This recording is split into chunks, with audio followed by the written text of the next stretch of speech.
Մար, քանի վարազդատը մտել է լողանալու, ասի մեր կապ կոֆե խմենք։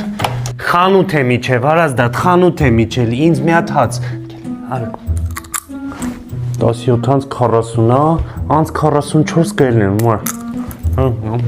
Մար, կար մոտ է ապրիս ազիս, պրոստը վարազդատը չգիտեր, էլի, ես 3000-ը տամ, ես քեզ են լատարի փողից կտամ։ Վարազդատ, Մարինը վատա, մի հատ ճնշումը չափեմ ու գամ։ Ազիս, մի հատ էսի բալասան տոֆույա տնեմ քո խալաձենիկը էլի, վարազդատը չգիտի, որ առել եմ։ Մար այնքան լավ բան է, դե հիմա պասի մեջ ենք, մի իսպանը տես կենթանական չենք ուտում, ես տոֆուն երեք շարմա եմ սարքել սրանով, հայկական է, շարմա եմ սարքել, գիտես ինչ համով են, մատներ այդ սպիտակուց բան մեջ չկա, կեր, քեզ պետք է վարազդատին էլ թակում տալիս եմ, մարդը խիստ է, բայց պետք է խիստ էլ սննդակարգ պահի, էսի բանի, նայ, կարմիր պղպեղով, ես տնեմ խալաձենիկդ, Մար, շատ ջուր խմի, դրա համար էլ եւի ճնշումը տնգել է։ Ազիզ, առավոտ գերեզմաններ է գնալու, կգամ մի հատ կոֆե խմենք։ Եկա վարազդատ։